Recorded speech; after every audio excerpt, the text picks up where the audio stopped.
Welcome to Revenge with Lyra. Champagne bubbles caught the candlelight, jazz music floated through the air, and my husband's hand rested on my shoulder as we posed for photos at the Grandview Country Club.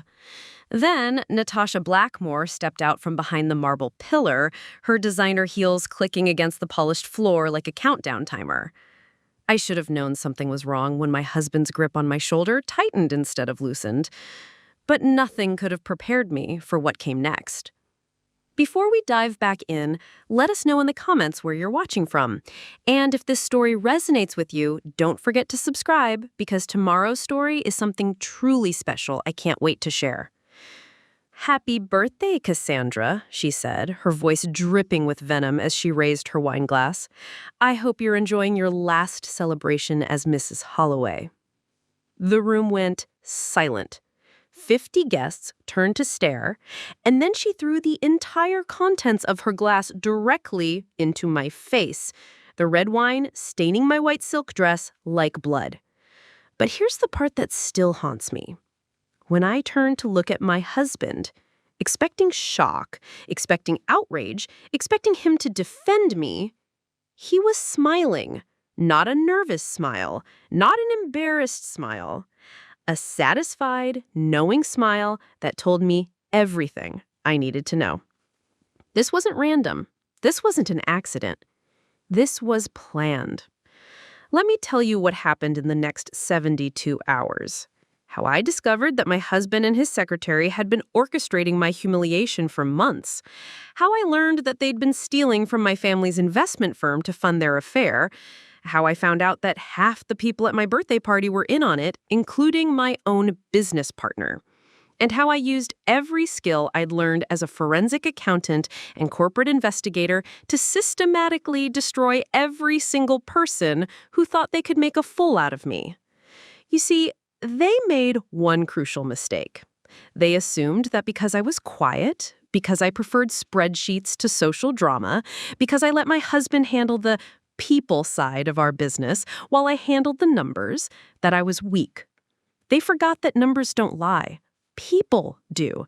And when you know how to read the numbers, you can see exactly where the lies are hidden. The attack happened at exactly 8:47 p.m. on a Saturday night at Grandview Country Club in Millburg Heights. I know the exact time because I was wearing the vintage Cartier watch my father had given me, the same watch that would later help me piece together the timeline of their conspiracy. The jazz quartet was playing The Way You Look Tonight, which seems almost comically cruel in retrospect. The room was full of Millbrook's elite. Doctors, lawyers, business owners, city council members, people who mattered, people whose opinions could make or break careers in our small but influential city. Natasha Blackmore wasn't just any secretary. She was the executive assistant to the president of Thornfield and Associates, the law firm that handled all of our corporate contracts. She was beautiful in that calculated way that comes from expensive salons and designer clothing allowances. She was also, as I would soon discover, the mastermind behind a scheme that went much deeper than a simple affair. My husband, Jonathan Holloway, owned Holloway Financial Services with me. We'd built it together over 12 years of marriage, starting from nothing and growing it into a $30 million wealth management firm. I handled the analysis, the due diligence, the forensic work that kept our clients' money safe. He handled the relationships, the networking, the charm that brought in new business. We were supposed to be partners in everything. The wine hit my face like a slap, cold and acidic, running down my cheeks and neck, soaking into the neckline of the dress I'd spent 3 weeks choosing for this night.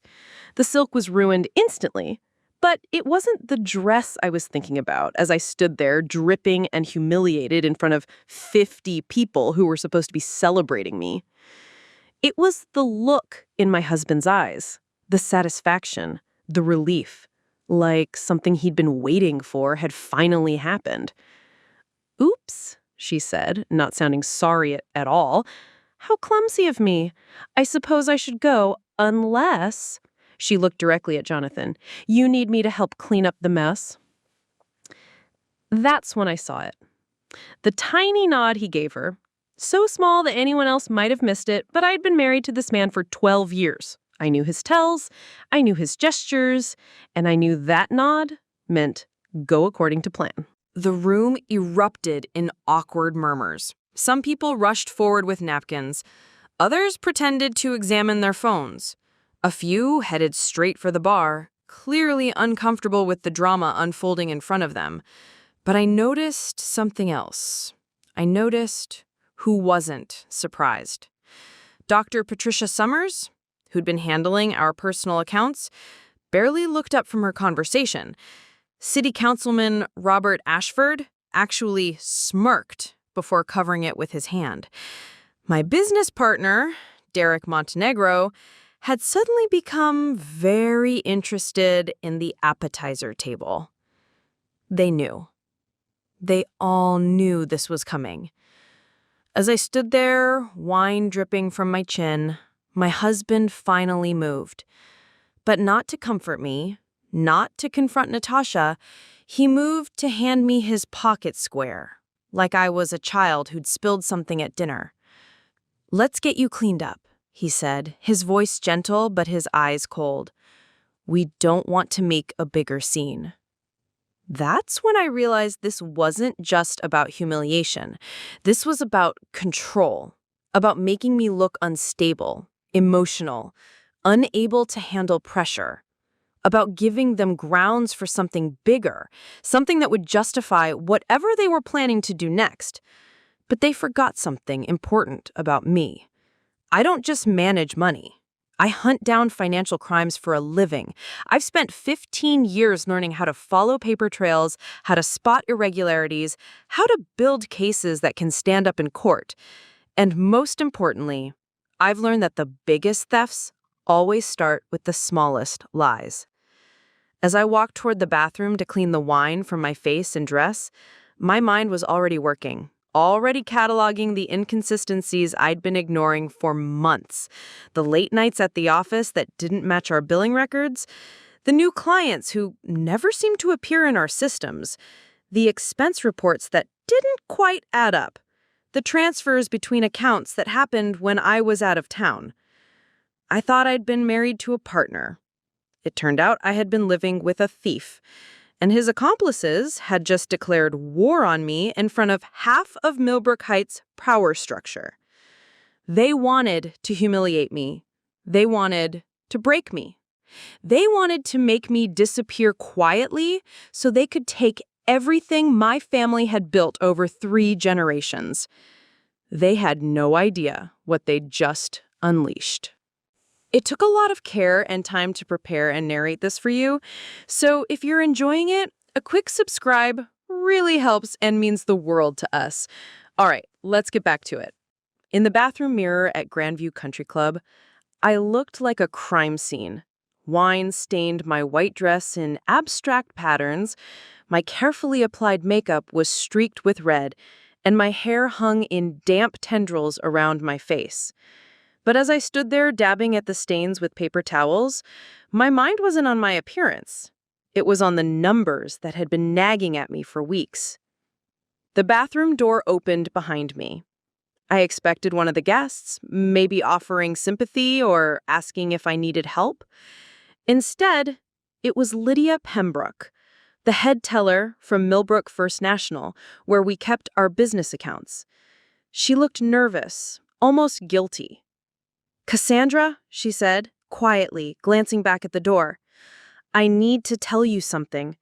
I probably shouldn't, but after what just happened out there," she paused, wringing her hands, "your husband has been moving money, large amounts, into accounts that aren't in your name." My blood turned to ice water. "What accounts?" "Private accounts. Offshore. The transfer started 6 months ago. Always when you were out of town on client visits." She pulled a folded piece of paper from her purse. "I printed this before I came tonight. I thought you knew, but seeing your face when that woman threw the wine..." She handed me the paper. "These are just the transactions I could access. There are more." I unfolded the paper with shaking hands. The numbers swam before my eyes. $50,000 transferred to Cayman International Holdings, $75,000 to Bermuda Trust Limited, $120,000 to something called Blackmore Enterprises, all authorized with Jonathan's signature, all from our joint business accounts, all without my knowledge. Blackmore Enterprises, I whispered. Natasha Blackmore. Lydia nodded grimly. There's more. Dr. Summers has been transferring funds from your personal investment accounts, too. She's been using her medical practice as a front to launder the money through fake patient billing. And Derek Montenegro, he's been creating phantom clients at your firm, billing them for services that never happened, then splitting the fees with your husband. The bathroom door opened again. This time it was Amanda Cross, the court reporter who handled depositions for Thornfield and Associates. She saw us huddled over the paper and immediately came closer. "Are you finally finding out?" she asked, her voice barely above a whisper. "I've been wanting to warn you for months, but I didn't know how. I transcribe all of Thornfield's meetings. I know about the divorce papers they've been preparing. I know about the mental competency hearing they're planning, and I know about the money." Mental competency hearing? My voice came out strangled. Amanda nodded, her face pale. "They're going to claim you've been having a breakdown, that you've been making erratic business decisions, losing track of money, becoming paranoid and unstable. Tonight was supposed to be evidence. They wanted you to have a public meltdown so they could point to it later. They wanted me to attack Natasha, I realized. They wanted me to lose control in front of witnesses. Exactly. Then they were going to have you committed for evaluation.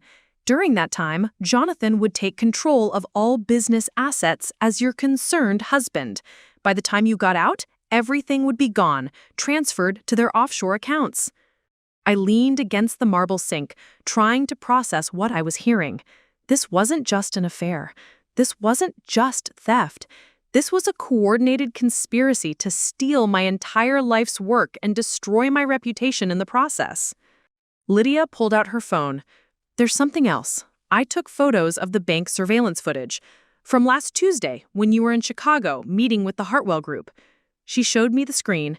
Clear as day, there was Jonathan entering the bank with Natasha, both of them laughing as they headed toward the private banking offices. "He told me he was at a client dinner in Riverside," I said numbly. "He was liquidating your parents' trust fund," Emily said quietly. "The one your father set up for your future children. I have the paperwork. Natasha forged your signature as the secondary beneficiary." My parents' trust fund, the money my father had worked 60 years to save, the legacy he'd built from grandchildren he'd never gotten to meet before he died. They'd stolen from the dead. "How much?" I asked, though I wasn't sure I wanted to know. "From what I can see, about $2.8 million so far," Lydia said, "but that's just from the accounts I have access to. If Dr. Summers is involved, if Derek is involved, if Thornfield is providing legal cover," she trailed off. "It could be everything," I finished. Amanda checked her watch. "They're planning to file the competency petition on Monday morning. The divorce papers are already prepared. By Tuesday, you could be locked in Millbrook Psychiatric for evaluation while they clean out everything that's left." I looked at myself in the mirror again. The wine stains suddenly seemed less important. I wasn't looking at a victim anymore. I was looking at someone who had just discovered she was at war. "How long have you both known?" I asked. "I started noticing the unusual banking activity about 3 months ago," Lydia admitted. "But I thought maybe it was legitimate business restructuring. It wasn't until I saw the personal accounts being accessed that I realized something was wrong. I've been transcribing their planning meetings for 6 weeks. They've been very careful to keep the legal documents separate from their personal communications, but when you're typing every word, you start to see the patterns. Why are you telling me this? You could lose your jobs." They exchanged a look. "Because what they're doing is wrong," Lydia said simply. "And because your father was a good man who helped my family when we had nothing. This isn't how his legacy should end." Amanda nodded. "And because I have daughters.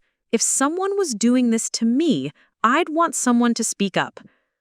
I folded the bank transfer records and slipped them into my purse. "I need copies of everything you have, every document, every recording, every piece of surveillance footage. Already done, Amanda said, pulling a flash drive from her purse. 6 weeks of meeting transcripts plus the legal documents they think you'll never see. And I have backdoor access to the bank's transaction systems. As long as you move fast, I can get you real-time updates on any transfers they try to make. I straightened my shoulders and looked in the mirror one more time. The woman staring at me looked different now. Harder, more focused. The wine stains on my dress weren't a mark of humiliation anymore. They were evidence of the first shot fired in a war my enemies thought they'd already won. Ladies, I said, turning to face them, they made one critical mistake tonight. What's that? Amanda asked. They assumed I'd break down and make this easy for them. Instead, they just gave me a room full of witnesses who saw them attack an innocent woman at her own birthday party. I smiled, and it wasn't a nice smile. By the time I'm done, they're going to wish they'd never heard my name. As we prepared to leave the bathroom, Lydia grabbed my arm. Cassandra, these people have been planning this for months. They have lawyers, they have money, they have connections. What they're doing is sophisticated and well-funded. I leaned at her steadily. Then it's a good thing I'm not just any victim. I'm a forensic accountant who specializes in uncovering exactly this type of financial crime. And now I have something they don't. The truth. And 3 days to expose it before they can finish destroying my life. The war had begun, and they had no idea what they just unleashed. When I walked out of that bathroom, I was no longer Cassandra Holloway, the humiliated wife. I was Cassandra Reeves, the forensic accountant who had spent 15 years dismantling financial criminals, and I had exactly 68 hours before they destroyed everything my family had built over 3 generations. The party was still in full swing when I returned to the main ballroom. Jonathan was at the bar, accepting sympathy from our guests about his, quote, unstable wife's embarrassing episode. Derek Montenegro was working the room, probably laying groundwork for the narrative they'd need when the competency hearing began. Dr. Summers was deep in conversation with Judge Harrison Blackwell. Conveniently, the same judge who would likely oversee my psychiatric evaluation. But I wasn't looking at them anymore. I was cataloging evidence. Every conversation, every glance, every person who seemed too comfortable with what had happened. Amanda was right. This had been orchestrated theater, and half the room had been given their scripts in advance. I approached my husband with a fresh glass of champagne and a smile that could have cut diamonds. Darling, I said, loudly enough for nearby guests to hear, I'm feeling much better now. Thank you for being so understanding about that unfortunate accident. Jonathan's eyes flickered with confusion. This wasn't the script. I was supposed to be crying, screaming, or better yet, gone entirely. Of course, sweetheart, maybe we should head home. You've had a long day. Actually, I'm having a wonderful time. In fact, I'd like to make a toast. I raised my glass before he could stop me. The room gradually quieted as guests turned their attention to us. To my amazing husband, Jonathan, who has taught me so much about partnership over the past 12 years. Jonathan's jaw tightened almost imperceptibly. Cassie, really, this isn't necessary. Oh, but it is. My voice carried clearly across the room. I want everyone to know how grateful I am for all the late nights he's been working lately, all those client dinners in Riverside, all those business trips to, where was it again? The Cayman Islands? The color drained from his face. Several guests exchanged glances. Lydia, still near the bar, gave me the tiniest nod of encouragement. And I especially want to thank our dear family friends who've been so supportive during this busy time. Dr. Summers, who's been handling our personal investments with such creativity. Derek, who's brought in so many new clients that sometimes I can't even find them in our system. And of course, the wonderful staff at Thornfield and Associates, who've been working so hard on our legal affairs. The silence in the room was deafening. Judge Blackwell had stopped mid-sip of his bourbon. Derek's face had gone completely pale. Dr. Summers was staring at me like I'd just pulled the pin from a grenade. So, here's to partnership, I concluded, raising my glass higher, and to the importance of keeping accurate records of everything. I drained my champagne in one gulp and set the glass down on the nearest table. The sound seemed to echo through the stunned silence. Jonathan grabbed my arm, his fingers digging into my skin hard enough to leave bruises. "We're leaving, now." His voice was low and dangerous, but I wasn't afraid anymore. I was furious. "Actually, darling, I think I'll stay and mingle a bit more. There are so many interesting conversations happening tonight. Your Honor, I do hope we'll have a chance to chat soon. I have some fascinating financial documents I'd love to discuss with you." That's when Jonathan made his first real mistake of the evening. He pulled out his phone and started typing rapidly. I couldn't see the message, but I didn't need to. He was warning someone, probably Natasha, possibly their offshore banker, definitely someone who needed to know that their carefully laid plans had just hit a massive snag.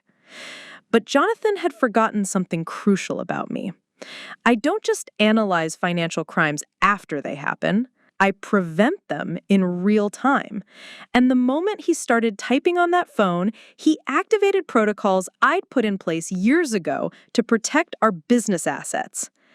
Every text message, every phone call, every email sent from any device connected to our business network was automatically logged and archived. It was a system I'd installed after our first major client was nearly defrauded by an employee embezzlement scheme. Jonathan had agreed it was necessary for security. He never bothered to learn how it actually worked.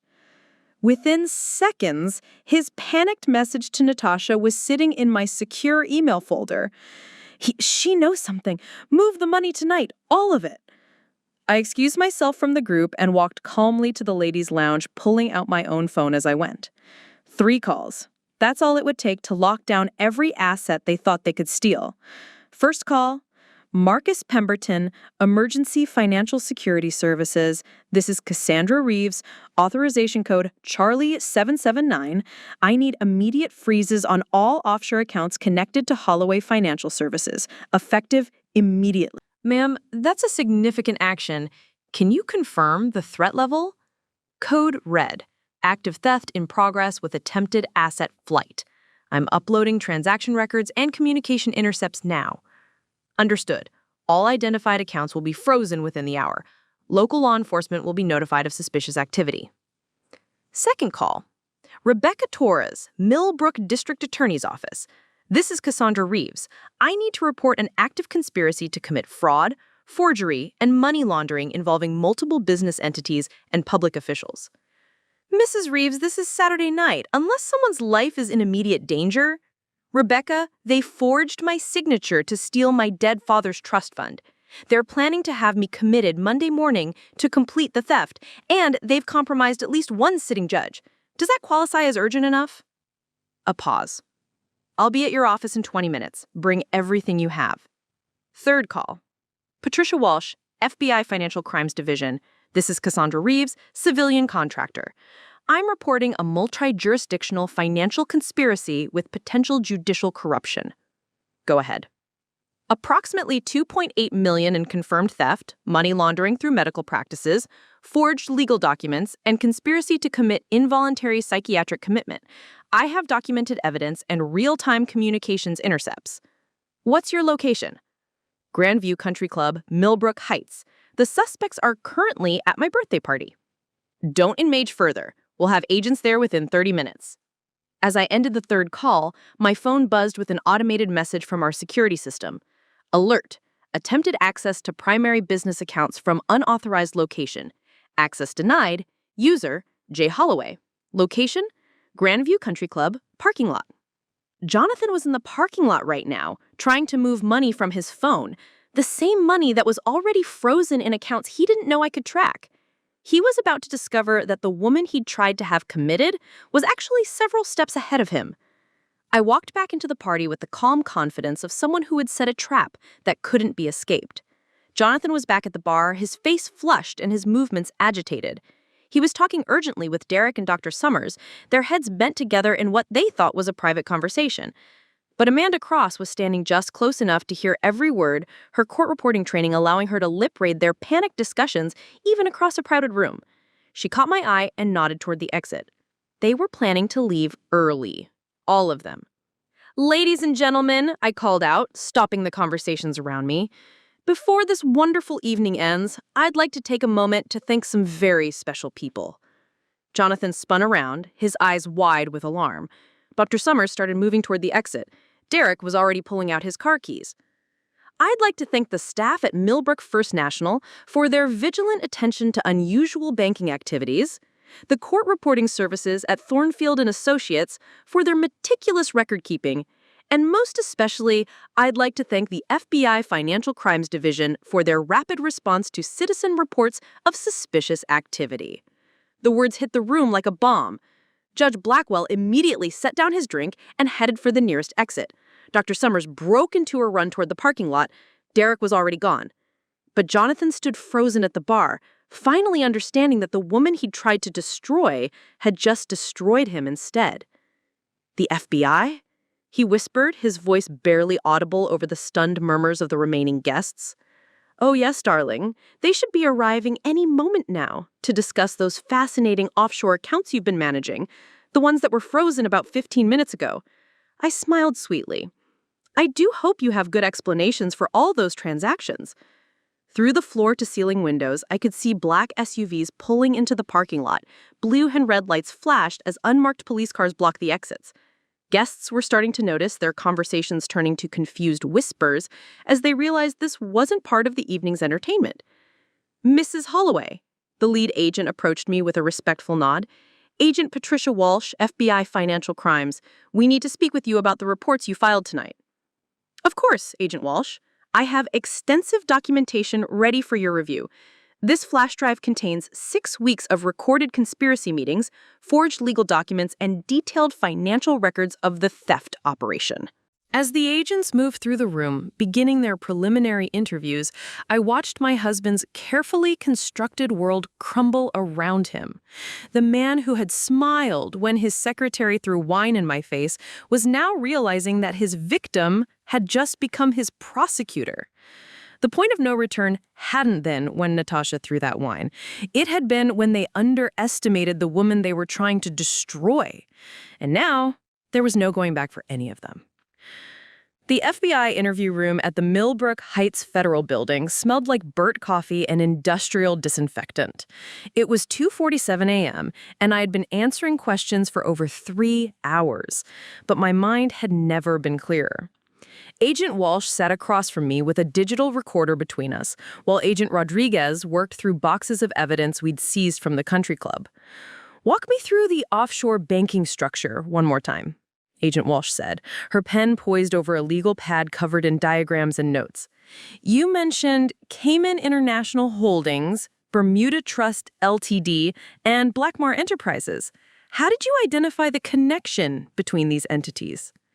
I pulled out my laptop and opened the forensic accounting software I developed for tracking complex financial schemes. It starts with the pattern recognition. Most people think offshore banking is invisible, but money leaves footprints everywhere it goes. Look at this. The screen filled with a web of interconnected transactions, color-coded by timing and amount. Every transfer from our business accounts happened within 48 hours of me leaving town for client meetings. Jonathan knew my schedule months in advance because I handled all the major client presentations. But here's what he didn't know. I've been running automated surveillance on all our business banking since 2019. Agent Rodriguez looked up from a stack of documents. This level of monitoring isn't standard for most small businesses. No, it's not, but we handle over $300 million in client assets. I've seen too many firms destroyed by internal theft. Every transaction over $10,000 triggers automatic documentation. Every wire transfer gets flagged for review. Every new account requires dual authorization. I clicked through several screens of data. Jonathan had authorization to move money, but he didn't have authorization to hide it. Agent Walsh leaned forward. Explain the medical practice connection. How did Dr. Patricia Summers fit into the scheme? Medical billing fraud is perfect for money laundering because it's complex enough to hide large transactions and legitimate enough to avoid scrutiny. Look at these patient billing records. I pulled up another screen showing thousands of entries. Dr. Summers was billing insurance companies for procedures that never happened using stolen patient identities. The insurance payouts went into accounts she controlled, then got transferred to the offshore holdings as medical consultation fees. How much are we talking about? From the medical fraud alone, approximately $1.2 million over 8 months. But that was just the washing machine. The real theft was happening through Derek Montenegro's phantom client scheme at our firm. I opened a new file showing client billing records. Derek was creating fake clients with sophisticated backgrounds, business licenses, tax records, even fake references. These, quote, clients would hire us for wealth management services, pay massive fees up front, then disappear. Except the fees weren't coming from real clients. They were coming from our existing clients' accounts, moved around so many times that it looked like new business. Agent Rodriguez whistled low. That's sophisticated. How long had this been running? Based on the patterns I'm seeing, at least 18 months, possibly longer. They were incredibly careful to keep the individual transactions small enough to avoid federal reporting requirements. 9,500 here, 8,800 there. But when you add it all up, I pulled up a summary screen, we're looking at approximately $4.7 million in total theft. Agent Walsh's pen stopped moving. That's significantly more than the $2.8 million you reported initially. The $2.8 was just what Lydia could see from the bank level, but Derek had access to our entire client management system. He wasn't just stealing from our business accounts, he was stealing from our clients' accounts and making it look like legitimate investment activity. The implications hit the room like a physical weight. This wasn't just marriage fraud or business embezzlement. This was systematic theft from dozens of families who had trusted us with their life savings.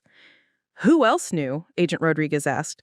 We're talking about a conspiracy involving multiple businesses, a medical practice, a law firm, and potentially judicial corruption.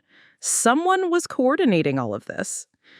I'd been dreading this question because the answer was worse than anyone had imagined. Natasha Blackmore wasn't just Jonathan's secretary. She's the daughter of Judge Harrison Blackwell, the same judge who was going to oversee my competency hearing. Dead silence filled the room. Judge Blackwell's compromised? Agent Walsh asked carefully. Not just compromised. I think he's the architect. Look at this timeline. I pulled up a calendar showing dates and events. Every major transaction corresponding with the case that appeared before Judge Blackwell's court. Business disputes, divorce proceedings, estate settlements.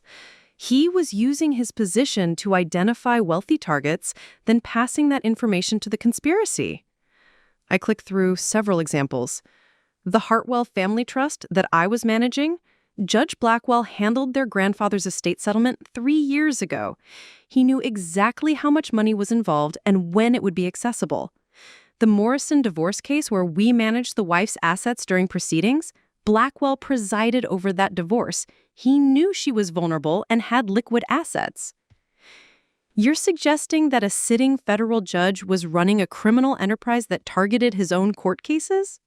I'm not suggesting it. I'm proving it. I opened one final file. Amanda Pross, the court reporter, has been recording everything. Not just the official proceedings, but the private conversations she overheard during breaks, the phone calls made from chambers, the meetings held after hours. 6 weeks of documentation showing Judge Blackwell directly coordinating the theft operations. Agent Rodriguez was already reaching for his phone. We need a federal warrant for Judge Blackwell's chambers and residence. This is going to require a special prosecutor. There's more, I said quietly. The competency hearing they planned for Monday morning, it wasn't just about controlling our business assets. Judge Blackwell has been using psychiatric commitments to steal from other wealthy families for years.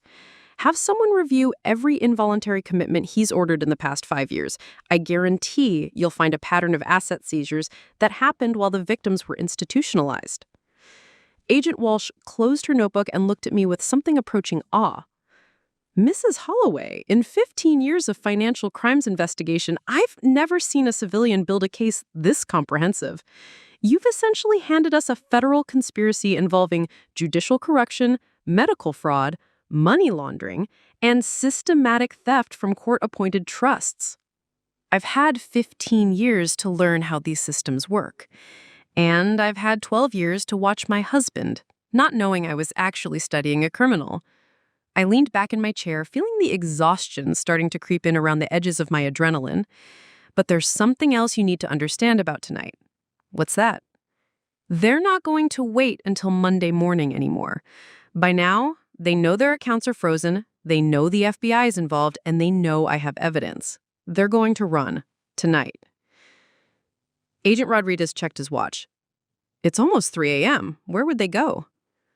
Jonathan has a private plane at Millbrook Regional Airport. It's registered under one of Derek's shell companies, but I know about it because I handle our insurance policies. If they're smart, they're already in the air heading for a non-extradition country. And if they're not smart? I thought about my husband's face when he realized the FBI was walking into our party.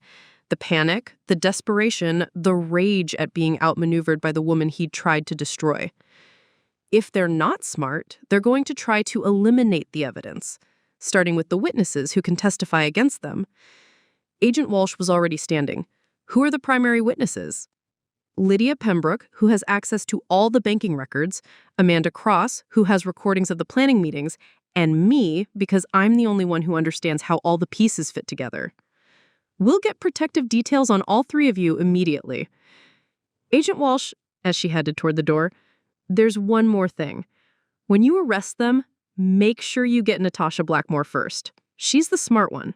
If she gets away, she'll rebuild this entire operation somewhere else within 6 months. As the agents rushed out to coordinate what was clearly becoming a major federal operation, I sat alone in the interview room, staring at my laptop screen of evidence. 12 hours ago, I was a wife getting ready for her birthday party. Now, I was a key witness in what might become the largest judicial corruption case in state history. But I wasn't done yet, because somewhere out there, my husband and his conspirators were making their final moves, and I intended to be ready for whatever came next. The real war was just beginning. The first rays of dawn were breaking over Millbrook Heights when Agent Walsh's phone rang at 5:23 a.m. I was in the passenger seat of her unmarked vehicle, heading to what we thought would be a routine evidence collection at my house. The conversation I heard through her earpiece changed everything. Agent Walsh, this is Agent Martinez at Millbrook Regional Airport. We've got a situation here. The private plane registered to Montenegro Holdings attempted takeoff at 4:45 a.m., but was grounded by air traffic control per your federal hold order. However, we've got 3 bodies in the hangar, and the plane's passenger manifest shows 4 people were supposed to be on board. My blood turned to ice. 3 bodies? Agent Walsh pulled over immediately. Martinez, identify the victims. Derek Montenegro, Dr. Patricia Summers, and an unidentified female matching the description of Natasha Blackmore. All 3 appear to have been shot execution style within the past 2 hours. The plane was fueled and ready for departure to Grand Cayman. What about Jonathan Holloway? No sign of him. But Agent Walsh, there's something else. We found a laptop in the hangar with what appears to be a suicide note confession typed on the screen. It claims responsibility for the entire financial conspiracy and states that the other 3 were innocent victims who discovered his crimes and threatened to expose him. Agent Walsh and I exchanged looks. He's trying to make himself look like the lone perpetrator, I said quietly. Kill the other conspirators, frame it as a murder-suicide, and disappear while everyone thinks he's dead.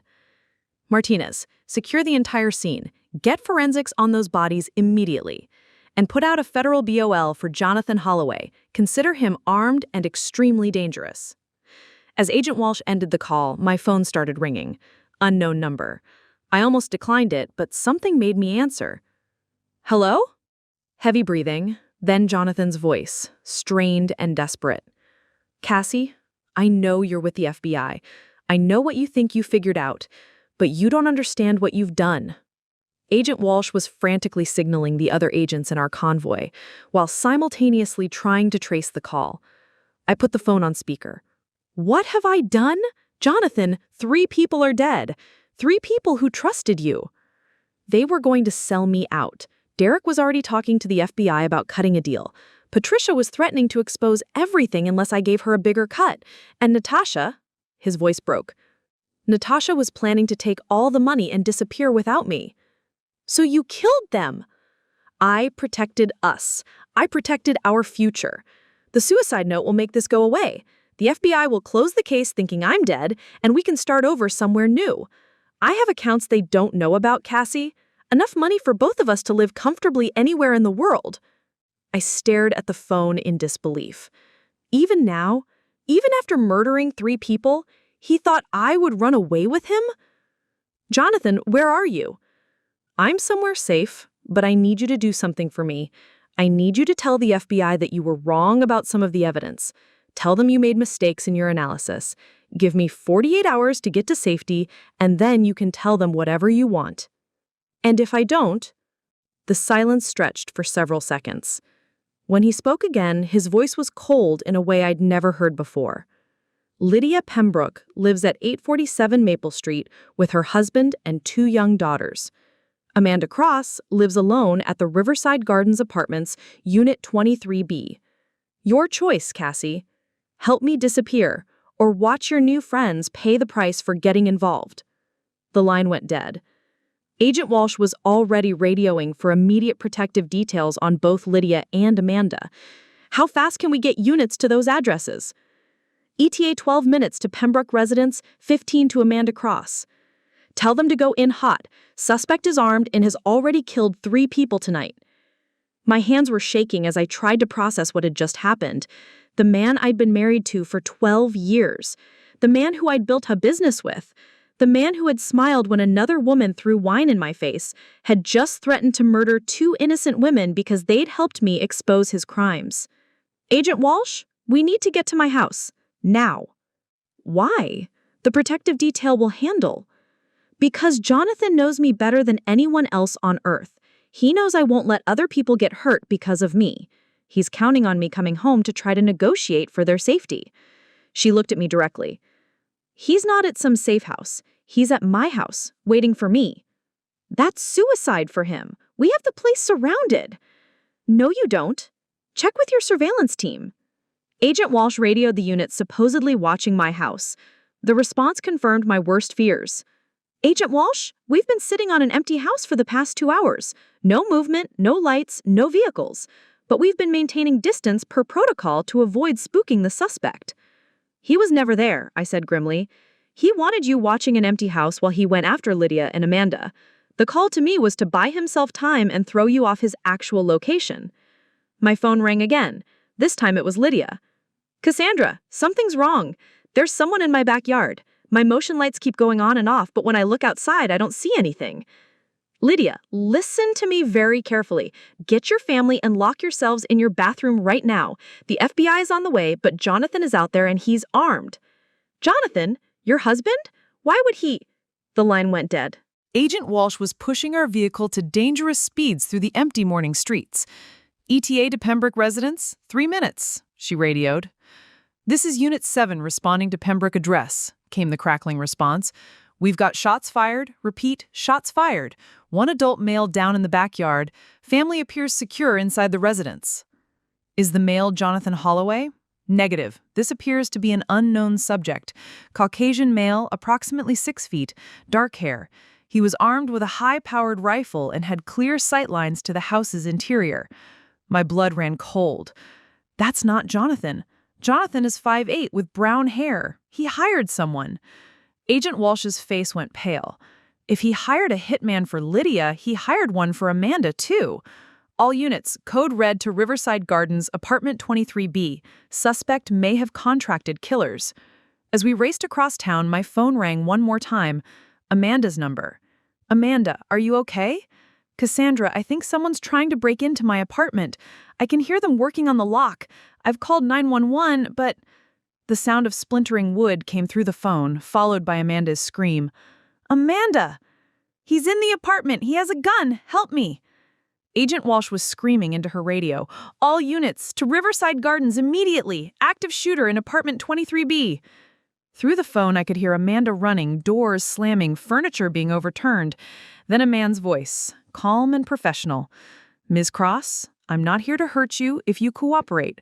I just need you to come with me. She's not there to kill her, I realized. He's taking her. Jonathan wants leverage. Agent Walsh's face went pale. If he hired a hitman for Lydia, he hired one for Amanda, too. All units, code red to Riverside Gardens, apartment 23B. Suspect may have contracted killers. As we raced across town, my phone rang one more time. Amanda's number. Amanda, are you okay? Cassandra, I think someone's trying to break into my apartment. I can hear them working on the lock. I've called 911, but... The line went dead for the third time. Agent Walsh slammed her hand against the steering wheel. He's not just trying to escape, he's trying to destroy our entire case. Without Amanda's testimony and with the other conspirators dead, proving the larger conspiracy becomes almost impossible. No, it doesn't, I said, my voice steadier than I felt. He's made a crucial mistake. What mistake? He's assuming I'm the same woman he married 12 years ago, the one who would sacrifice herself to protect others, the one who would negotiate and compromise and try to find a peaceful solution. I pulled out my laptop and began typing rapidly. I'm uploading everything, every piece of evidence, every financial record, every communication intercept. I'm sending it simultaneously to the FBI database, the State Attorney General's office, the Treasury Department, and every major news outlet in the state. You're gambling with her life. No, I said, hitting the final send button. I'm ensuring that her death won't be meaningless if the worst happens, and I'm betting that Jonathan still has enough of the man I married left in him to realize that killing her now gains him nothing. Agent Walsh's radio crackled. Agent Walsh, we've got movement at the Millbrook Heights Marina, subject matching Jonathan Holloway's description, spotted boarding a cabin cruiser. He appears to have a female hostage. I looked at the clock on my laptop, 6:47 a.m. The evidence uploads would be complete in less than 3 minutes. News outlets would start breaking the story within the hour. By noon, Judge Blackwell's judicial corruption would be front-page news across the state. He's going to try to reach international waters, 12 miles out, and he's beyond immediate U.S. jurisdiction. Not if we stop him first. As we raced toward the arena, I realized that everything, Amanda's life, the success of our case against the conspiracy, Jonathan's capture, was going to come down to the next hour. One way or another, this was going to end at the water's edge, and I intended to be there when it did. The Millbrook Heights Marina stretched out before us like a maze of white boats and empty slips, morning fog still clinging to the water surface. Agent Walsh killed the engine 50 yards from the main dock, and we could see the chaos unfolding in the distance. Coast Guard vessels were positioning themselves at the harbor mouth, while FBI tactical teams moved between the boat slips like shadows. There, I pointed to slip 47, where a sleek 40-foot cabin cruiser was pulling away from the dock with unusual urgency. That's the Cassandra's dream. Jonathan bought it 3 years ago and named it after me. He used to say it represented our future together. Agent Walsh raised her binoculars. I can see 2 figures on deck, one male at the helm, one female who appears to be restrained. My phone buzzed with an incoming call. Jonathan again. This time, I answered before Agent Walsh could stop me. Let her go, Jonathan. You've got what you wanted, a way out. Amanda doesn't need to be part of this. Actually, Cassie, Amanda is the most important part of this, because I just watched the news alerts start hitting social media. Something about a massive financial conspiracy involving a federal judge.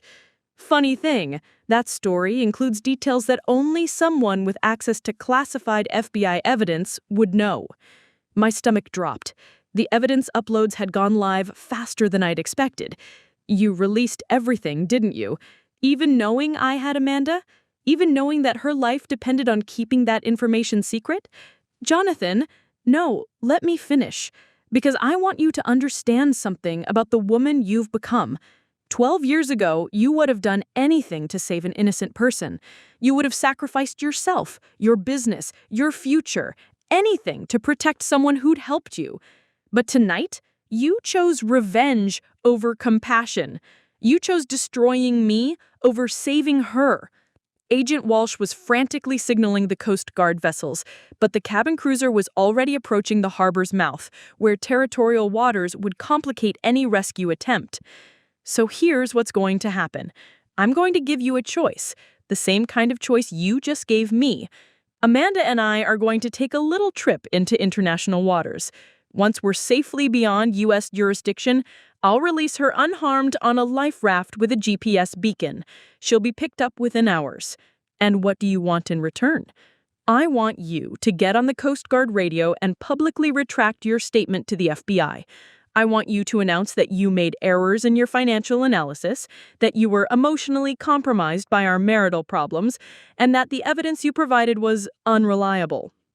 I closed my eyes, knowing this moment would define everything that came after.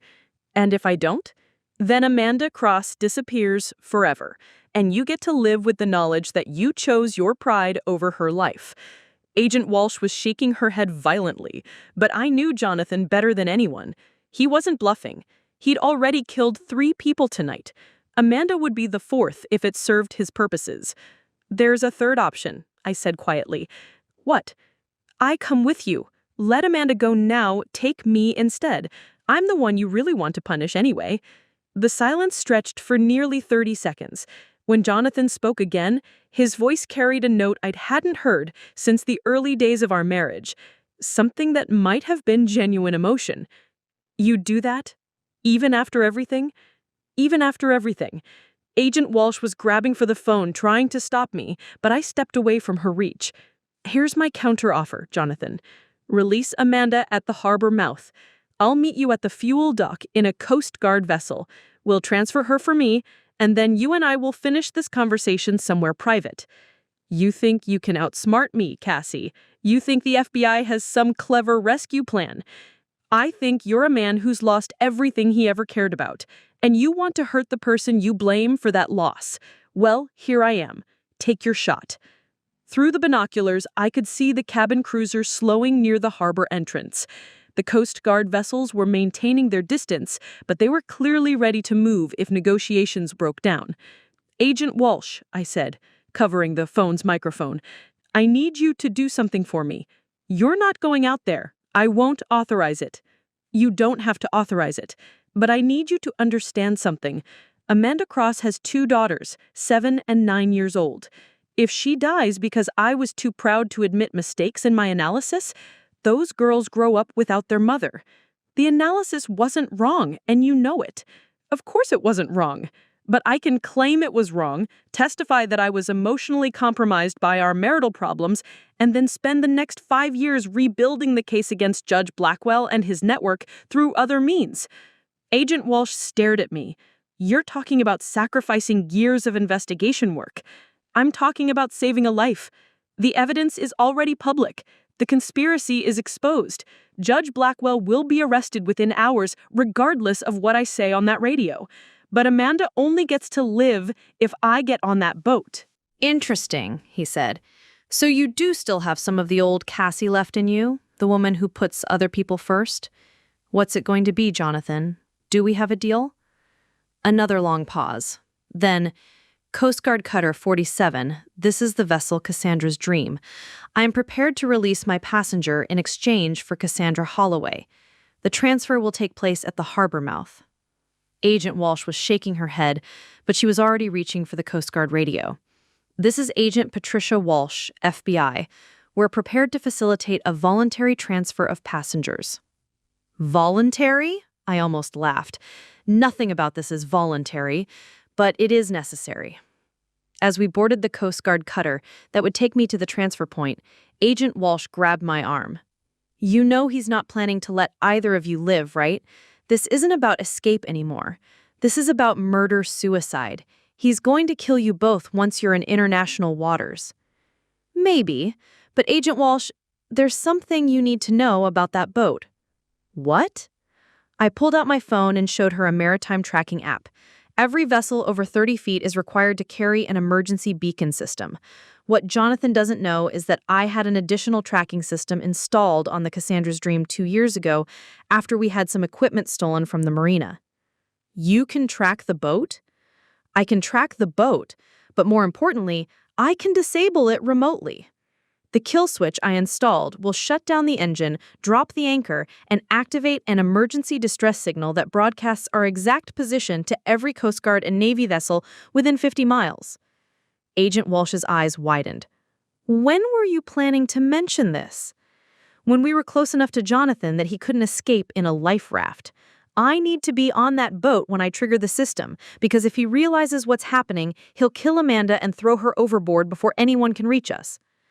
As the Coast Guard cutter approached the transfer point, I could see Amanda standing on the deck of the cabin cruiser, her hands bound, but otherwise appearing unharmed. Jonathan was behind the wheel, one hand on the controls and the other holding what appeared to be a pistol. Last chance to back out, Agent Walsh said. He's been underestimating me for 12 years, I replied, checking that my phone was fully charged and the tracking app was active. Tonight he's going to find out what happens when he finally pushes me too far. The two boats pulled alongside each other in the gentle swells outside the harbor.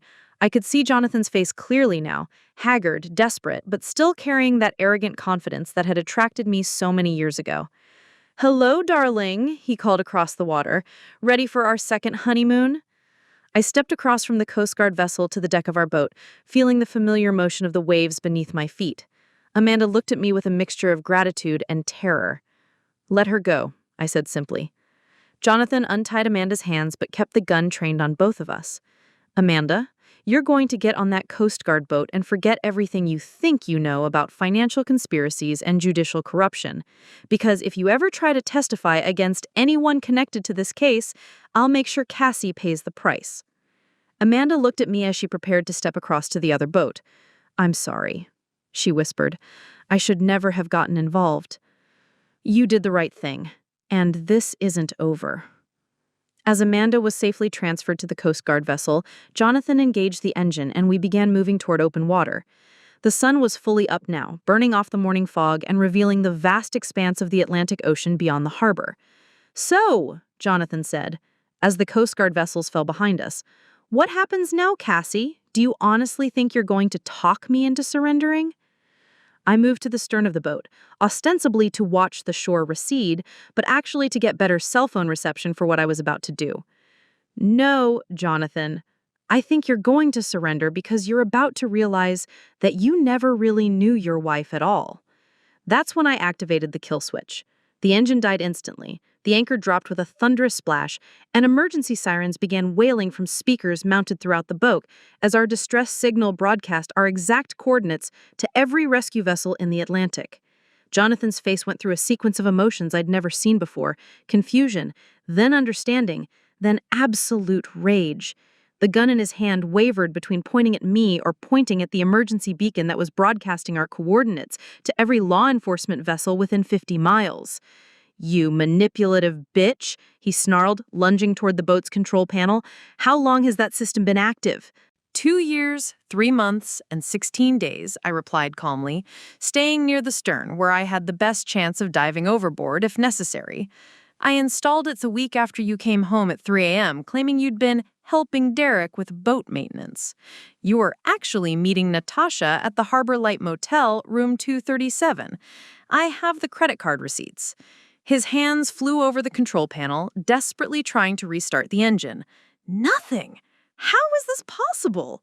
"Because you never bothered to learn how our boat actually works. You just assumed that because your name was on the registration, you understood everything about it. I pulled out my phone, showing him the Marine Systems app that was still active. Dual redundant kill switches, Jonathan. Even if you managed to bypass the primary system, the secondary would kick in automatically. The sound of helicopter rotors was growing louder in the distance. Through the morning haze, I could see at least 3 Coast Guard vessels converging on our position, with what appeared to be a Navy cutter bringing up the rear. They'll be here in less than 10 minutes, I observed. But you know what? I'm actually glad we have this time alone, because there are some things I need to tell you about your brilliant conspiracy that you never figured out. Jonathan was still frantically working at the control panel, sweat beading on his forehead despite the cool morning air. Shut up, Cassie, just shut up and let me think. Judge Blackwell isn't the mastermind you thought he was. He's actually been under federal investigation for 8 months. The FBI has been building a case against him using an undercover prosecutor who's been feeding information to his chambers. Every case he fixed, every asset he helped steal, every illegal ruling he made, it's all been documented by someone he trusted completely. That got Jonathan's attention. He stopped trying to fix the engine and turned to stare at me. The prosecutor's name is Rebecca Torres. She's actually a federal prosecutor working a deep cover assignment for the Department of Justice. When I called her Saturday night, she already knew about your conspiracy because she'd been watching it develop for months. That's impossible. Rebecca Torres is the district attorney. We've known her for years. The real Rebecca Torres died in a car accident 9 months ago in Phoenix, Arizona. The woman who's been serving as Millbrook's DA is Special Prosecutor Jennifer Walsh, Agent Patricia Walsh's sister. They've been running a joint FBI-DOJ operation to expose judicial corruption in 3 different districts. Jonathan's face had gone completely pale. You're lying. I'm really not. And here's the part that's going to make you realize how completely you've been outplayed. Amanda Cross isn't just a court reporter. She's a federal stenographer with security clearance who specializes in organized crime investigations. She was assigned to Thornfield and Associates specifically to document your conspiracy. The helicopters were close enough now that we could see FBI agents in tactical gear preparing to board our boat. Jonathan seemed to realize that his options were rapidly disappearing. So what was Saturday night? What was the wine, the humiliation, the whole birthday party scene? That was your idea, not mine. The FBI wanted to let the conspiracy play out until they could document the attempted psychiatric commitment and asset seizure. But when Natasha threw that wine in my face, when you smiled like you'd been waiting for it to happen, I realized something important. What? I realized that you didn't just want to steal from me. You wanted to destroy me. You wanted me broken, humiliated, and helpless. And that's when I decided that instead of just helping the FBI build a case against you, I was going to make sure you experienced exactly what you'd planned for me. The lead Coast Guard vessel was now alongside us, and I could hear Agent Walsh's voice coming through a bullhorn. Jonathan Holloway, this is the FBI. You are surrounded. Drop your weapon and surrender immediately. Jonathan looked at the gun in his hand, then at the federal agents surrounding our boat, then back at me. You planned all of this? The party, the phone calls, even coming out here with me? It was all designed to get me isolated where I couldn't escape? Actually, I planned most of it. But there were some elements I couldn't control. I gestured toward the approaching vessels. For instance, I had no idea they'd bring this much firepower. I was expecting maybe 2 Coast Guard cutters and a helicopter. This looks like they're preparing for a small war. Why? Because while you were focused on our little domestic drama, federal agents were simultaneously raiding Judge Blackwell's chambers, Derek's offices, Dr. Summers' practice, and Natasha's apartment. What they found made this case much bigger than just stealing from one family's accounts. Agent Walsh's voice came through the bullhorn again. Mr. Holloway, we know you can hear us. We also know you have information about other conspiracies involving federal judges in at least 3 states. If you surrender now and cooperate with our investigation, we can discuss reduced charges. Jonathan laughed bitterly. Reduced charges? I killed 3 people tonight. Actually, you killed 2 people. Natasha Blackmore is alive. She was wearing a bulletproof vest because she knew you were planning to eliminate loose ends. She's currently in federal custody, and she's been very talkative about the broader network of corrupt officials you've all been working with. The shock on Jonathan's face would have been comical under different circumstances. Natasha is alive? Very much alive, and very eager to cut a deal. Apparently, she's been keeping detailed records of every illegal transaction, every bribed official, every fixed case for the past 2 years. She calls it her insurance policy. Jonathan sank onto the bench seat behind the boat's wheel, the gun hanging loosely in his hand. So, even if I'd succeeded in escaping, even if I'd made it to international waters, Natasha would have testified against you anyway. Derek would have testified against you anyway.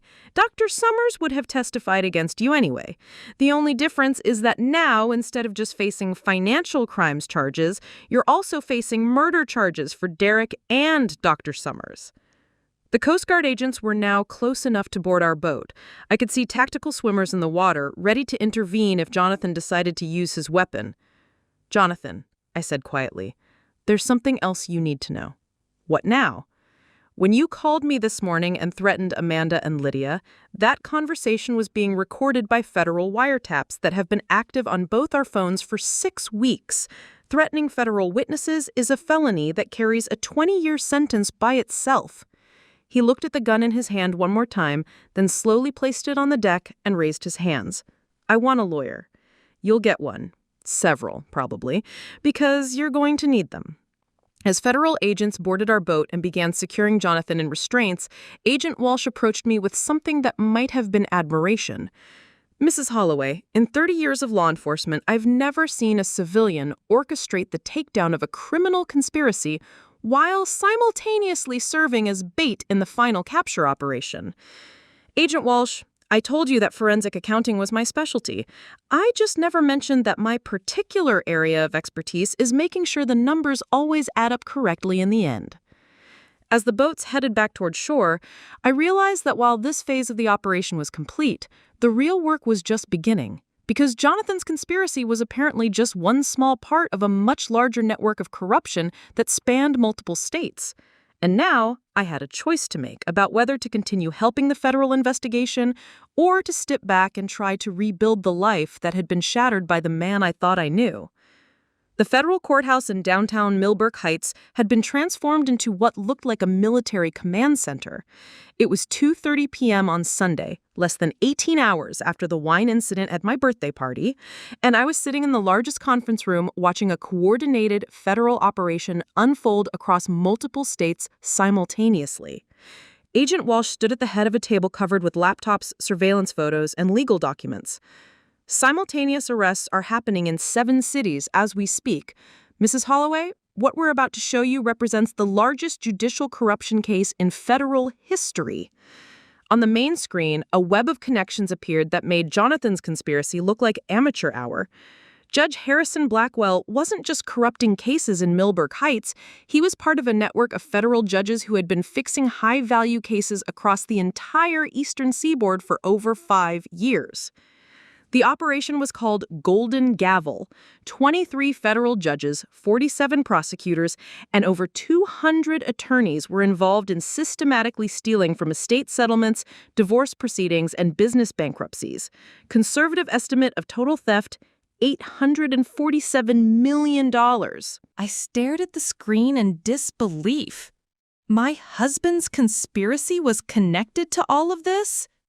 Your husband's conspiracy was a recruitment operation. Judge Blackwell was identifying local business owners and professionals who might be susceptible to corruption, then bringing them into the larger network. Jonathan, Derek, and Dr. Summers were being groomed as regional coordinators. Special Prosecutor Jennifer Walsh, the woman I'd known as Rebecca Torres, entered the room carrying an armload of files.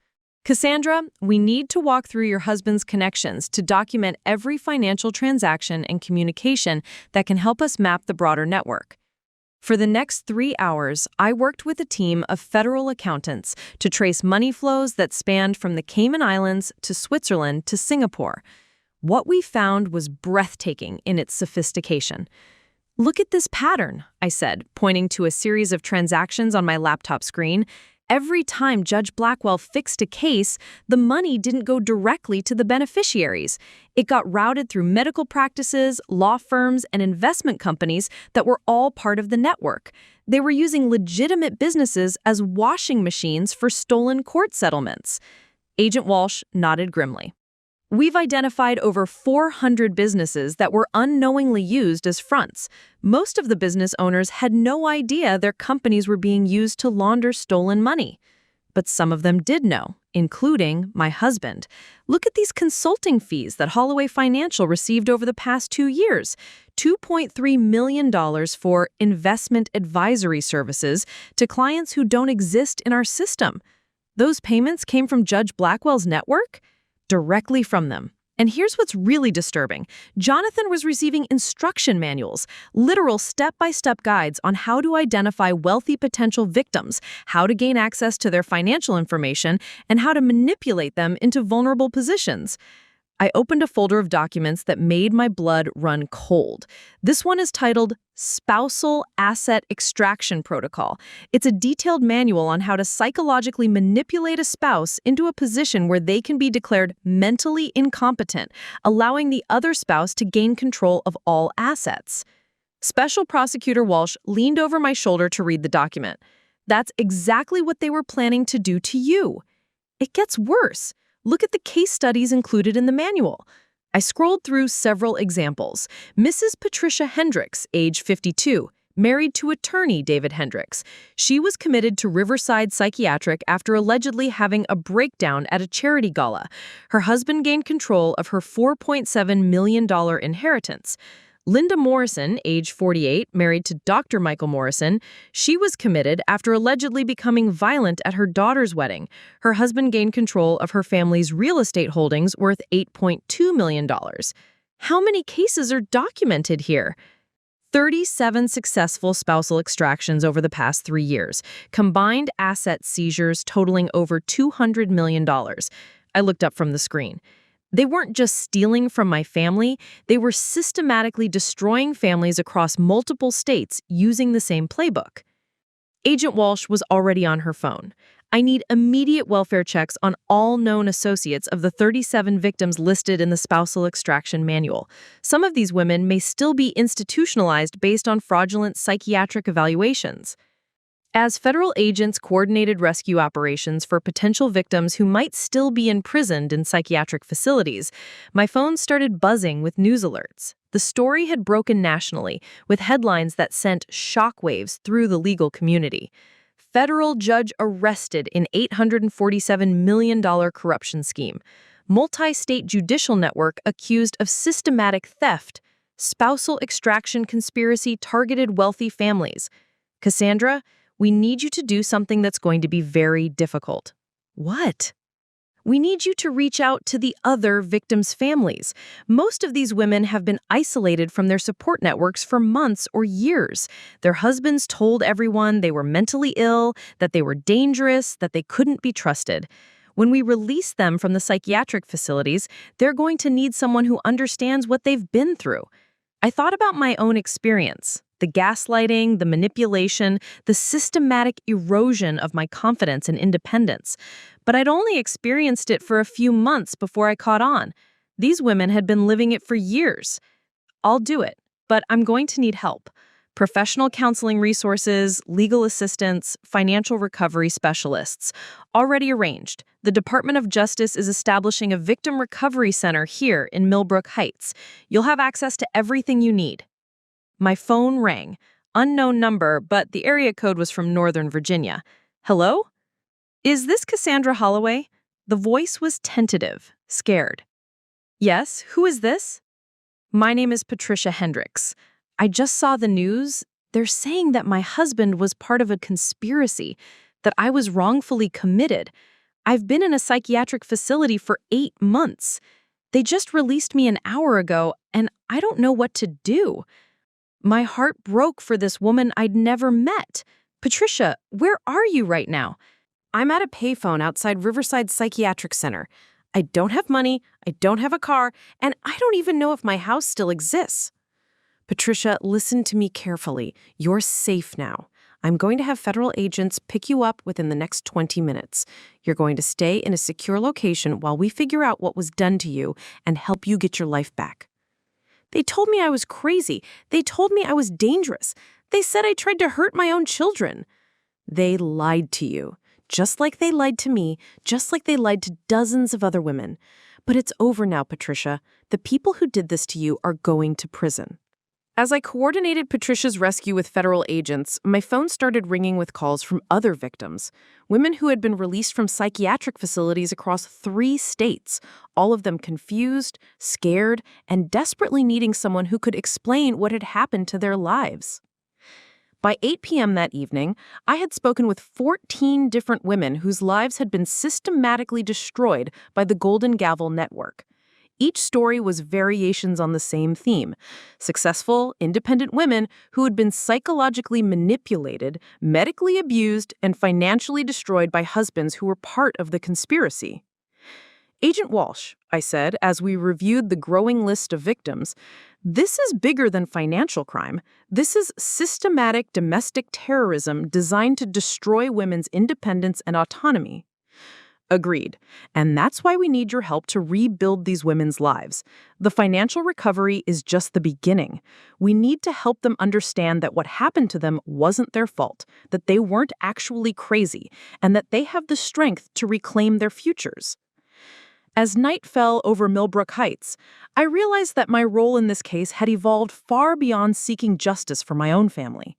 I had become the coordinator for a recovery operation that would affect hundreds of families across multiple states. And tomorrow, the real work would begin, not just prosecuting the people who had destroyed so many lives, but helping the survivors rebuild everything that had been taken from them. The systematic execution of justice had begun, but the systematic restoration of lives would take much longer. 6 weeks after my birthday party turned into a federal crime scene, I stood in the largest courtroom in the Southern District of New York City, watching Judge Harrison Blackwell being led away in shackles. The man who had once wielded absolute power over people's lives was now just another defendant in an orange jumpsuit, his judicial robes replaced by restraints. The media attention had been relentless. Every major news outlet in the country was covering what reporters were calling the Golden Gavel conspiracy, and my face had become synonymous with the largest judicial corruption scandal in American history. But today wasn't about media attention. Today was about watching the final dominoes fall. Your Honor, Federal Prosecutor Jennifer Walsh addressed Judge Margaret Chen, who had been brought in from the Western District to oversee the case. The defendant, Harrison Blackwell, has pled guilty to 47 counts of conspiracy, racketeering, money laundering, and judicial corruption. In exchange for his cooperation in identifying other members of the Golden Gavel Network, the government recommends a sentence of 45 years in federal prison without possibility of parole. Judge Chen's voice was ice cold as she responded. Mr. Blackwell, you have betrayed not just the law you swore to uphold, but the fundamental trust that citizens place in our judicial system. Your actions have caused immeasurable harm to hundreds of families and have damaged public confidence in the courts themselves. From my seat in the gallery, I watched Blackwell's wife break down in tears. She had been one of the few family members who genuinely hadn't known about the conspiracy, and the revelation of her husband's crimes had destroyed her completely. I felt no satisfaction in her pain. She was as much a victim as anyone else. Furthermore, Judge Chen continued, the court has reviewed the victim impact statements submitted by 87 individuals whose lives were systematically destroyed by your criminal enterprise. The level of psychological manipulation, financial theft, and institutional abuse documented in this case represents a new form of organized crime that specifically targeted vulnerable families. The courtroom was packed with survivors. Patricia Hendricks sat 3 rows ahead of me, flanked by her 2 teenage children who had spent 8 months believing their mother was dangerously mentally ill. Linda Morrison was near the front, holding hands with her sister, who had been the only family member to question her husband's claims about her breakdown. But it wasn't just the spousal extraction victims in attendance. The Golden Gavel Network had destroyed far more lives than anyone had initially realized. Estate attorneys who had been forced to participate in fraudulent settlements, court reporters who had been threatened to silence, even federal agents who had been investigating individual cases for years without realizing they were part of a coordinated conspiracy. Agent Walsh, Judge Chen called, please provide the court with an update on the ongoing investigation. Agent Patricia Walsh rose from the prosecution table. Your Honor, as of this morning, federal authorities have made 247 arrests across 12 states. We have recovered $623 million in stolen assets, with additional recoveries expected as international banking investigations continue. The Department of Justice has established victim recovery centers in 15 cities to provide legal, financial, and psychological support to survivors. And what is the status of the psychiatric facilities that were used to imprison victims? 7 facilities have been closed pending federal investigation. 12 facility administrators have been arrested for participating in fraudulent commitments. The Department of Health and Human Services is conducting comprehensive reviews of all patients committed through court orders signed by judges connected to the Golden Gavel Network. I thought about the phone calls I'd been receiving every day for the past 6 weeks. Women calling from psychiatric facilities across the country, many of them having been imprisoned for years based on fraudulent evaluations. The systematic nature of the abuse was staggering. They hadn't just stolen money, they had stolen entire lives. Judge Chen turned her attention back to Blackwell. The court sentences you to 50 years in federal prison without possibility of parole, to be followed by 20 years of supervised release. You will also forfeit all assets obtained through criminal activity, including your residence, your judicial pension, and all offshore accounts. The gavel fell with finality that echoed through the packed courtroom. Blackwell was led away without looking back at his wife or the dozens of victims who had come to witness his downfall. As the courtroom began to empty, Special Prosecutor Jennifer Walsh approached me.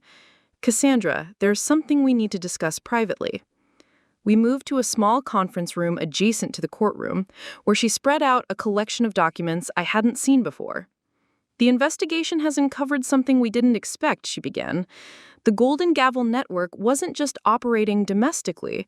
They had international connections that suggest this model of systematic family destruction was being exported to other countries." "What do you mean?" "We found communication records showing that Blackwell and his co-conspirators were sharing their spousal extraction protocols with corrupt officials in Canada, the UK, and Australia. There's evidence of similar operations targeting wealthy families in at least 6 other countries." I stared at the documents, trying to process the implications. So this wasn't just about stealing from American families? No. This was about developing and refining a system for destroying family wealth and independence that could be replicated anywhere in the world where corrupt officials had access to judicial and medical systems. She pulled out a thick folder labeled International Victims. "We've identified 43 women in other countries who appear to be targeted using identical methods. Most of them are still imprisoned in psychiatric facilities or have been declared legally incompetent by corrupt courts." "What can we do about that?" "That's what we need to discuss with you. The State Department is requesting your assistance in coordinating international recovery operations. Your experience working with domestic survivors, combined with your forensic accounting expertise, makes you uniquely qualified to help identify and rescue victims in other countries." I thought about Patricia Hendricks, who had spent the past 6 weeks rebuilding her relationship with children who had been told their mother was dangerous. I thought about Linda Morrison, who was still fighting to regain control of property that had been sold while she was institutionalized. I thought about all the women who called me every day, desperate for someone who understood what they had been through. How many more are there, internationally, I mean? Conservative estimate? Over 200 documented cases across 6 countries. But based on the financial flows we're tracking, we think the actual number could be over 500. The magnitude of it was overwhelming. What had started as my husband throwing wine in my face at a birthday party had uncovered a global conspiracy that had systematically destroyed hundreds of families across multiple continents. There's something else, Jennifer continued. The international investigation has revealed that your husband wasn't just a regional coordinator.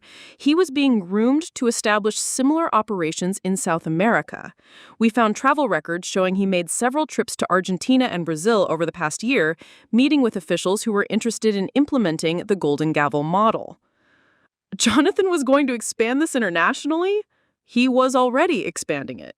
We've frozen accounts in 3 South American banks that appear to be connected to early-stage operations targeting wealthy families in Buenos Aires and Sao Paulo.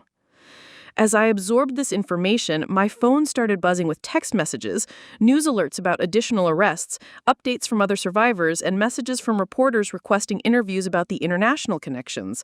But one message caught my attention immediately. It was from an unknown number with a UK country code. My name is Margaret Fleming. I saw your story on BBC News. My husband had me committed to a psychiatric facility in London 18 months ago after I questioned irregularities in our business accounts. I was released yesterday when British authorities raided the facility. I think I'm one of the international victims you mentioned in your interview. Can you help me? I showed the message to Jennifer, who immediately began making calls to coordinate with British authorities. Cassandra, she said as she finished her call, you've started something that's going to change how we investigate and prosecute international financial crimes. But it's also going to require a level of commitment from you that goes far beyond anything we initially discussed. What kind of commitment? The kind where you become the face of a global recovery movement. The kind where you spend the next several years traveling the world to testify in courts, coordinate with international law enforcement, and help survivors rebuild their lives. I looked out the conference room window at the protesters gathered outside the courthouse, some supporting the victims, others claiming the prosecutions were politically motivated. This case had already changed my life completely. Now it was asking me to change the trajectory of hundreds of other lives as well. Jennifer, I said finally. 6 weeks ago, my husband smiled when his secretary threw wine in my face because he thought it would be the beginning of my destruction. If helping these women means spending years traveling the world to tear down every piece of this network, then that's exactly what I'm going to do. The dominoes were still falling, and I intended to make sure every single one hit the ground. 1 year later, I stood in the same ballroom at Grandview Country Club where Natasha Blackmore had thrown wine in my face. But this time, the room was filled with women whose lives had been systematically destroyed and then rebuilt through the International Family Recovery Initiative that had grown from the ashes of the Golden Gavel conspiracy. The anniversary gathering wasn't a celebration. It was a memorial for what we'd lost and a commitment ceremony for what we'd gained. Patricia Hendricks was there with her children, who had spent months in family therapy learning to trust their mother again. Linda Morrison had brought her sister, the only family member who had never stopped believing in her sanity. Margaret Fleming had flown in from London, where she was now leading the UK branch of our recovery network. Ladies, I began, addressing the crowd of 87 survivors and their families. 1 year ago tonight, my husband smiled when his secretary humiliated me in this very room. They thought they were watching the beginning of my destruction. They had no idea they were witnessing the birth of a global movement. The room was quiet, but it was the kind of silence that comes from shared understanding rather than shock or fear. Every woman in this room knew exactly what it felt like to have their reality systematically undermined by people they trusted. Today, I want to share with you what we've accomplished together in these 12 months, not just in terms of justice served, but in terms of lives reclaimed. I clicked to the first slide of my presentation. Golden Gavel Network, final statistics. 312 arrests across 18 countries, 89 corrupt judges removed from the bench permanently. $1.2 billion in stolen assets recovered and returned to victims. 247 women released from fraudulent psychiatric commitments, 156 children reunited with mothers they'd been told were dangerous. The numbers were staggering, but they only told part of the story. Behind each statistic was a human being who had spent months or years believing they were losing their mind, only to discover they had been the victims of sophisticated psychological warfare. But the most important number isn't on that slide. It's the number of new cases we've prevented. Since international awareness of spousal extraction protocols became widespread, attempted psychiatric commitments of wealthy women have dropped by 67% globally. The playbook they used against us is now useless because too many people know how to recognize it. Dr. Sarah Chen, the forensic psychiatrist who had become our medical director, stood up from the audience. Cassandra, would you mind if I shared some of the clinical findings from our recovery program? Of course. Dr. Chen moved to the microphone. What we discovered through working with Golden Gavel survivors is that the psychological manipulation techniques used against you were far more sophisticated than anything we'd seen in domestic abuse cases. These weren't crimes of passion or control. They were systematic campaigns designed to make intelligent, successful women question their own perception of reality. She clicked to her own slide presentation. We documented 14 distinct psychological manipulation techniques that were used consistently across different countries and cultures. Memory gaslighting, financial reality distortion, social isolation through reputation destruction, medical authority manipulation, the list goes on. But here's what's remarkable.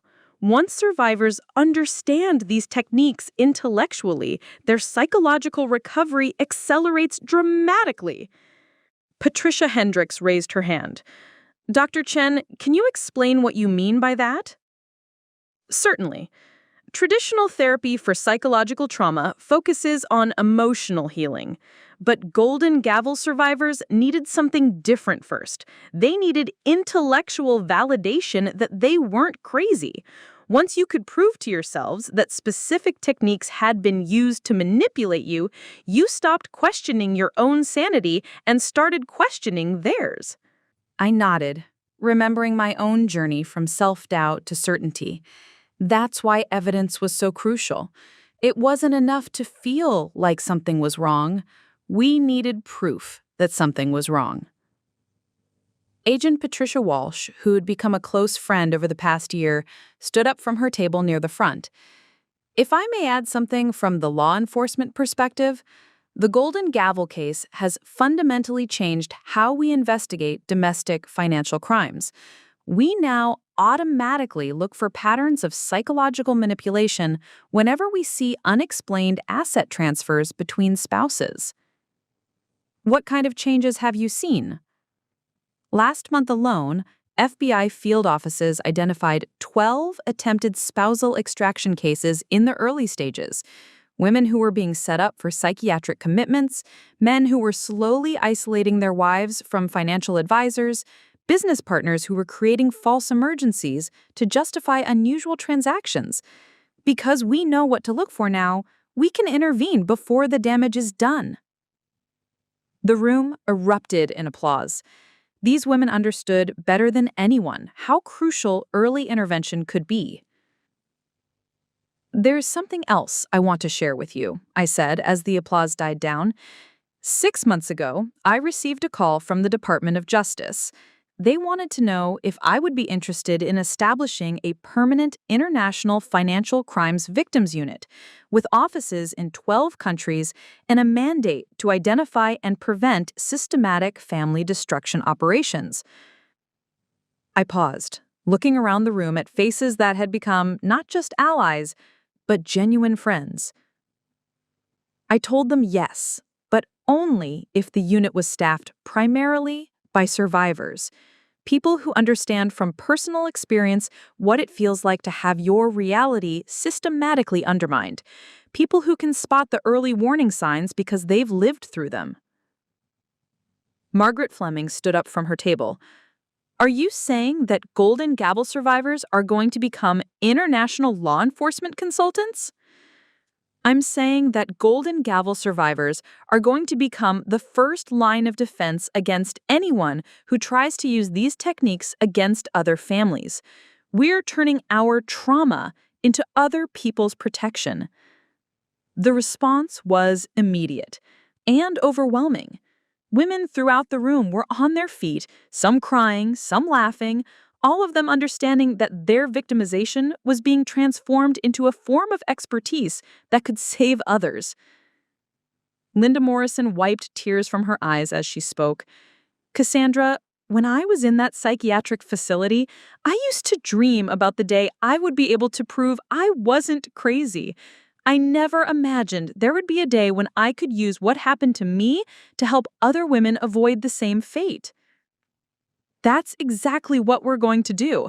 The International Financial Crimes Victims Unit will have the authority to investigate suspicious patterns in family courts, review psychiatric commitments that involve asset transfers, and coordinate with local law enforcement when we identify potential extraction operations. Dr. Chen added, we're also establishing a research center to study and document new manipulation techniques as they develop. The people who did this to you were constantly refining their methods. We need to stay ahead of them. As the evening wound down, I found myself standing in the exact spot where Natasha Blackmore had thrown wine in my face 1 year earlier. But the woman standing there now was fundamentally different from the person who had been humiliated that night. Patricia Hendricks joined me, following my gaze to the marble pillar where Natasha had hidden before her attack. Do you ever wonder what would have happened if you'd just ignored it? If you'd cleaned off the wine, finished the party, and pretended everything was normal? I thought about it for a moment. I think about that sometimes. How many other women might still be imprisoned in psychiatric facilities? How many more families would have been destroyed? How many children would still believe their mothers were dangerous? Do you think they'll try again?